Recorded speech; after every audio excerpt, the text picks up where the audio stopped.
नमस्कार, मी गायत्री स्वामी आणि आपण पाहत आहात सकलम. मुले म्हणजे देवाघरची फुलं, पण हीच देवाघरची फुले 5 वर्षाचीही होत नाहीत आणि आरोग्याच्या असुविधेमुळे खुडली जातात. नुसत्या बाळ येण्याच्या चाहुलीने घराचे गोकुळ झाले, घरभर आनंदोत्सव असतो.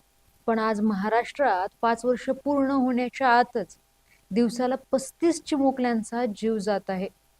ही गंभीर आकडेवारी ऐकूनच आपल्या काळजावर चर झालं. विचार करा, फक्त आरोग्य सुविधा वेळेत मिळाल्या नाहीत म्हणून आपल्या मुलाचा मृत्यू पाहणाऱ्या आईबाबांचे, त्या घराचे काय हाल होत असतील. 5 वर्षाखालील मुलांचे मृत्यू का होतात, याची कारणं, उपाय काय, महाराष्ट्रात बालमृत्यूंची सद्यस्थिती काय, या सर्वाचा सविस्तर आढावा आपण आजच्या भागात जाणून घेऊयात. बाबा, खूप बोर होतंय. काहीतरी नवीन फ्रेश ऑर्डर करा ना. माझ्याकडे एक सरप्राईज आहे. गोकुळचा आस्वाद परंपरेचा गोकुळ आईस्क्रीम सोबती प्रत्येक क्षणाचा. गोकुळ आईस्क्रीम 2025-26 या वर्षात महाराष्ट्रात 5 वर्षाखालील 12,792 मुलांचा मृत्यू झालाय. आज महाराष्ट्रात दर दिवसाला 5 वर्षाच्या खालील 35 आरोग्याच्या समस्येमुळे बालमृत्यू होत आहेत.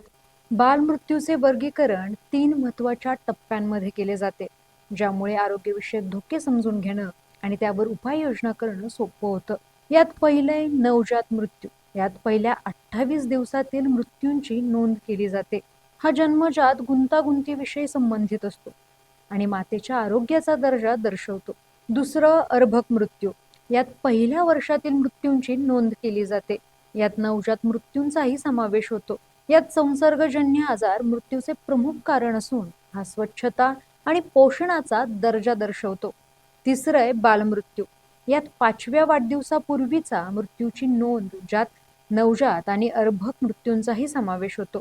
हा प्रतिबंधात्मक आजारांमुळे जास्त होतो आणि हा राहणीमानाचा एकंदरीत दर्जा दर्शवतो. आज महाराष्ट्रात दर दिवसाला 5 वर्षाखालील 35 बालकांचे आरोग्याच्या समस्येमुळे बालमृत्यू होत आहेत. याची कारणं जाणून घेऊयात. बालमृत्यूच्या प्रमुख कारणांमध्ये मुदतपूर्व जन्म म्हणजे प्रीमॅच्युरिटी बर्थ, बाळाचे कमी वजन असणे, जन्मावेळी श्वास गुदमरणे, निमोनिया, जन्मजात दोष, सेप्सिस, SIDS म्हणजे सडन इन्फॅन्ट डेथ मोर्टॅलिटी, अतिसार या आजारांपासून 5 वर्षाखालील मुलांना मुख्यत्वे धोका असतो. जे महाराष्ट्रात तेच भारतभरही हीच समस्या आहे. युनिसेफच्या 19 मार्च 2026च्या रिपोर्टनुसार भारतात 28.7% बालमृत्यू मुदतपूर्व जन्म आणि बाळांच्या कमी वजनामुळे झाली आहेत. निमोनियामुळे 16.2%, तर जन्मावेळी श्वास कोंडणे आणि आघातात 9.2% बालकांनी जीव गमावलाय. बालमृत्यू कारणात कुपोषण, ज्यामुळे रोगप्रतिकारक शक्ती कमकुवत होते.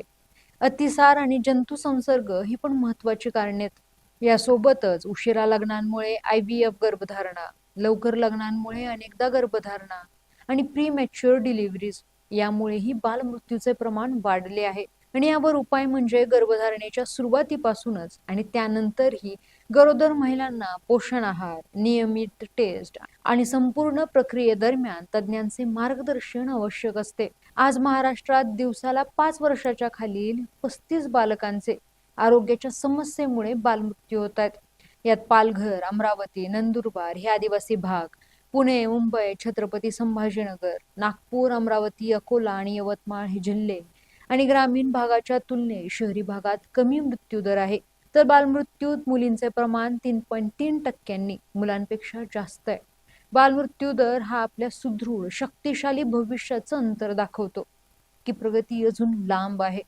जागतिक पातळीवर मानवी विकासाचं मोजमाप करायला मानव विकास निर्देशांकाचं मापक आहे. यात आर्थिक वाढीच्या पलीकडे जाऊन विकासाचा, आयुष्याचा दर्जा मोजला जातो. मानव विकास निर्देशांक मोजण्याचं एक मानक आहे दीर्घ आणि निरोगी आयुष्य. यात प्रचलित मृत्यू दरांच्या आधारावर नवजात बालक किती वर्ष जगण्याची अपेक्षा आहे हे यात मोजलं जातं.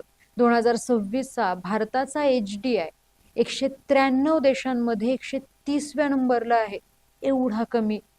विकासाच्या बाबतीत आपण मध्यम विकास वर्गीकरणात येतो.